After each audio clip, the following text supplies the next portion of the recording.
ನಿಮ್ಮೆಲ್ರಿಗೂ ಕೂಡ ಉಪ್ಪಿದಾದ ಸಿನಿಮಾ ಹಾಗೆ ಕಲ್ಲರಳಿ ಹೂವಾಗಿ ಸಿನಿಮಾ ನೆನಪಿದ್ರೆ ಆ ಚಿತ್ರದ ನಟಿ ಅಂತೂ ನಿಮಗೆ ಗೊತ್ತಿರುತ್ತೆ. ಉಮಾಶಂಕರಿ ಅಂತ ಅವರ ಹೆಸರು. ಅವರು ರಾಜೇಂದ್ರ ಬಾಬು ಹಾಗೆ ಸುಮಿತ್ರಾ ದಂಪತಿಯ ಪುತ್ರಿ. ನಾಯಕಿಯಾಗಿ ಸುಮಾರು 30ಕ್ಕೂ ಹೆಚ್ಚು ಚಿತ್ರಗಳಲ್ಲಿ ಆಕ್ಟ್ ಮಾಡಿದ್ದಾರೆ. ಈಗ ಉಪ್ಪಿದಾದ MBBS ನಟಿಗೆ ಕ್ಯಾನ್ಸರ್ನ ಕಂಟಕ ಎದುರಾಗಿದೆ. ಸೌತ್ ಇಂಡಿಯಾದ ಖ್ಯಾತ ನಟಿಯಾದಂತಹ ಉಮಾಶಂಕರಿ ಕ್ಯಾನ್ಸರ್ನಿಂದ ಬಳಲ್ತಾ ಇದ್ದಾರೆ. ನಿರ್ದೇಶಕ ರಾಜೇಂದ್ರ ಬಾಬು ಹಾಗೆ ಸುಮಿತ್ರಾ ದಂಪತಿಯ ಪುತ್ರಿ ಇತ್ತು. ಸದ್ಯಕ್ಕೆ ಕೀಮೋಥೆರಪಿಯನ್ನು ಪಡಿತಾ ಇದ್ದಾರೆ. ಇದರ ಕುರಿತಂತೆ ಅವರೇ ಸೋಷಿಯಲ್ ಮೀಡಿಯಾದಲ್ಲಿ ಮಾಹಿತಿಯನ್ನು ಹಂಚಿಕೊಂಡಿದ್ದಾರೆ. ಸದ್ಯ 2ನೇ ಸುತ್ತಿನ ಕೀಮೋಥೆರಪಿಗೆ ನಾನು ಒಳಗಾಗಿದ್ದೇನೆ. ಕಷ್ಟದ ದಿನಗಳನ್ನು ಎದುರಿಸೋದನ್ನು ಕಲಿತಿದ್ದೇನೆ.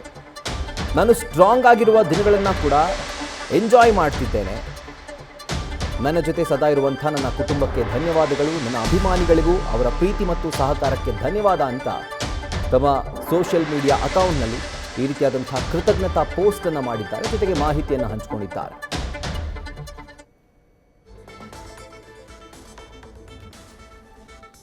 ಉಪ್ಪಿದಾದ MBBS ಹಾಗೆ ಕಲ್ಲರಳಿ ಹೂವಾಗಿ ಜನಪ್ರಿಯವಾದಂತಹ ಹಿಟ್ ಚಿತ್ರಗಳು. ಈ ಚಿತ್ರವನ್ನು ನೋಡಿದಂತಹ ಪ್ರತಿಯೊಬ್ಬರಿಗೂ ಕೂಡ ಇವರ ಪರಿಚಯ ಇದ್ದೇ ಇರುತ್ತೆ. ನಮ್ಮ ಕನ್ನಡದ ಖ್ಯಾತ ನಿರ್ದೇಶಕ ರಾಜೇಂದ್ರ ಬಾಬು ಹಾಗೆ ಸುಮಿತ್ರಾ ದಂಪತಿಯ ಪುತ್ರಿ ಹಾಗೂ ನಟಿ ಉಮಾಶಂಕರಿ. ಇವರು ಈಗ ಸದ್ಯಕ್ಕೆ ಕ್ಯಾನ್ಸರ್ನಿಂದ ಬಳಲ್ತಾ ಇದ್ದಾರೆ. ಸದ್ಯ 2ನೇ ಸುತ್ತಿನ ಕೀಮೋಥೆರಪಿಯನ್ನು ಪಡೆದುಕೊಂಡು ಅದರ ಕುರಿತಾಗಿ ಮಾಹಿತಿಯನ್ನು ಹಂಚಿಕೊಂಡಿದ್ದಾರೆ. ಇದರ ಕುರಿತಾಗಿ ಡೀಟೇಲ್ಸನ್ನು ಕೊಡ್ತಾ ಹೋಗ್ತಾರೆ ನಮ್ಮ ಫಿಲ್ಮ್ ಬ್ಯೂರೋ ಕರೆಸ್ಪಾಂಡೆಂಟ್ ಲೋಕೇಶ್. ಈಗ ಫೋನ್ ಮುಖಾಂತರ ಜಾಯಿನ್ ಆಗಿದ್ದಾರೆ. ಲೋಕೇಶ್, ಅವರ ಸೋಷಿಯಲ್ ಮೀಡಿಯಾ ಪೋಸ್ಟ್ನಲ್ಲಿ ಏನೆಲ್ಲ ಮೆನ್ಷನ್ ಮಾಡಿದ್ದಾರೆ, ಏನೆಲ್ಲ ವಿಷಯಗಳನ್ನು ಉಲ್ಲೇಖ ಮಾಡಿದ್ದಾರೆ, ಡೀಟೇಲ್ಸ್ ಕೊಡೋ ಹಾಗಿದ್ರೆ? ಸರ್, ಖಂಡಿತ ರಾಹುಲ್. DR ಉಮಾಶಂಕರಿ ಅಂತಂದ್ರೆ ಈಗಾಗಲೇ ಗೊತ್ತಿರುವಂತಹ ಸೌತ್ ಇಂಡಿಯಾದ ಜನಪ್ರಿಯ ನಟಿಯೇ ಆಗಿರುವಂಥದ್ದು. ಕನ್ನಡ, ತಮಿಳು, ತೆಲುಗು, ಮಲಯಾಳಂ ಸಿನಿಮಾಗಳಲ್ಲಿ ಸಾಕಷ್ಟು ಹಿಟ್ ಸಿನಿಮಾಗಳಲ್ಲಿ ನಟಿಸಿದ್ದಾರೆ.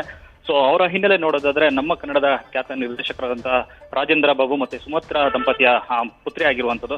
ಸೊ ಕನ್ನಡದಲ್ಲಿ ನೋಡೋದಾದ್ರೆ ಕಲ್ಲರಳಿ ಹೂವಾಗಿ ಮತ್ತೆ ಉಪ್ಪಿದಾದ MBBS ಸಿನಿಮಾಗಳ ಮೂಲಕ ತಮ್ಮ ನಟನೆಯಿಂದ ಸಾಕಷ್ಟು ಸಂಖ್ಯೆಯಲ್ಲಿ ಅಭಿಮಾನಿಗಳನ್ನ ಹೊಂದಿದ್ರು. ಅದರ ಜೊತೆಗೆ ತೆಲುಗು ಮತ್ತೆ ತಮಿಳು ಸಿನಿಮಾ ಅನ್ನೋ ಧಾರಾವಾಹಿಗಳಲ್ಲೂ ಕೂಡ ಸಾಕಷ್ಟು ಅಭಿಮಾನಿಗಳನ್ನ ಹೊಂದಿರುವಂಥದ್ದು.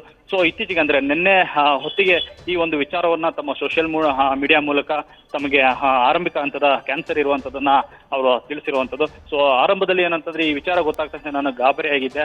ಆ ನಂತರದಲ್ಲಿ ನನ್ನ ಮನಸ್ಸು ಮತ್ತು ದೇಹ ಇದನ್ನ ನಿಭಾಯಿಸುವ ಶಕ್ತಿಯನ್ನ ಕಲ್ತ್ಕೊಂಡಿದ್ದೀನಿ. ಈಗಷ್ಟೇ ನನ್ನ 2ನೇ ಹಂತದ ಕೀಮೋಥೆರಪಿ ನಡೀತಾ ಇದೆ. ಸದ್ಯಕ್ಕೆ ಈ ಹಂತದಲ್ಲಿ ನನಗೆ ಸಪೋರ್ಟಿವ್ ಆಗಿ ನಿಂತಿರುವಂತ ಎಲ್ಲ ಅಭಿಮಾನಿಗಳು ಮತ್ತೆ ಕುಟುಂಬಕ್ಕೆ ನನ್ನ ಕಡೆಯಿಂದ ಒಂದು ಅಭಿನಂದನೆ ಸಲ್ಲಿಸ್ತೀನಿ. ನಿಮ್ಮ ಒಂದು ಸಹಕಾರ, ನಿಮ್ಮ ಒಂದು ಸಾಥ್, ಇದರಿಂದ ಹೋರಾಟ ಮಾಡಿ ಕ್ಯಾನ್ಸರ್ ಅನ್ನ ಗೆದ್ದು ಬರೋಕ್ಕೆ ನನಗೆ ಸಾಧ್ಯ ಆಗುತ್ತೆ ಅನ್ನೋ ಮಾಹಿತಿಯನ್ನ ತಿಳಿಸಿದ್ದಾರೆ ರಾಹುಲ್.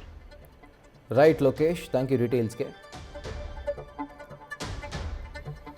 ಸುಮಾರು 30ಕ್ಕೂ ಅಧಿಕ ಚಿತ್ರಗಳಲ್ಲಿ ನಟಿಸಿರುವಂಥ ಉಮಾಶಂಕರಿ ಅವರು ಈಗ ಸದ್ಯಕ್ಕೆ ಕ್ಯಾನ್ಸರ್ನಿಂದ ಬಳಲ್ತಾ ಇದ್ದಾರೆ. ಕೇವಲ ಕನ್ನಡ ಅಷ್ಟೇ ಅಲ್ಲ, ತಮಿಳು, ತೆಲುಗು ಈ ರೀತಿಯಾದಂಥ ಅನೇಕ ಭಾಷೆಗಳಲ್ಲಿ ಅವರು ಆ್ಯಕ್ಟ್ ಮಾಡಿದ್ದಾರೆ. ಸುಮಾರು 30ಕ್ಕೂ ಹೆಚ್ಚು ಚಿತ್ರಗಳನ್ನು ಈ ಎಲ್ಲ ಭಾಷೆಗಳಲ್ಲಿ ಅವರು ನಟಿಯಾಗಿ ಮಾಡಿರುವಂಥದ್ದು. ಈಗ ಅವರು ಕ್ಯಾನ್ಸರ್ನಿಂದ ಬಳಲ್ತಿದ್ದಾರೆ ಅನ್ನುವಂಥ ಮಾಹಿತಿಯನ್ನು ಖುದ್ದಾಗಿ ನಟಿನೇ ತಮ್ಮ ಸೋಷಿಯಲ್ ಮೀಡಿಯಾ ಅಕೌಂಟ್ನಲ್ಲಿ ಹಂಚ್ಕೊಂಡಿದ್ದಾರೆ. ಈಗ ಸದ್ಯಕ್ಕೆ 2ನೇ ರೌಂಡ್ ಕೀಮೋಥೆರಪಿ ಆಗಿದೆ. ನಾನು ಚೇತರಿಸ್ಕೊಳ್ತಾ ಇದ್ದೇನೆ, ಕಷ್ಟದ ದಿನಗಳನ್ನು ಎದುರಿಸ್ತಾ ಇದ್ದೇನೆ. ಆದರೆ ಕಷ್ಟದ ದಿನಗಳಲ್ಲೂ ಕೂಡ ನಾನು ಒಂದು ರೀತಿಯಾದಂಥ ಖುಷಿಯನ್ನು ಕಾಣ್ತಿದ್ದೇನೆ ಅನ್ನುವಂಥ ಮಾತನ್ನು ತಮ್ಮ ಸೋಷಿಯಲ್ ಮೀಡಿಯಾ ಪೋಸ್ಟ್ನ ಮೂಲಕ ಹೇಳಿದ್ದಾರೆ. ನ್ಯೂಸ್ ಫಸ್ಟ್, ನಿರ್ಭೀತಿಯಿಂದ ನಿಮ್ಮ ಪರವಾಗಿ.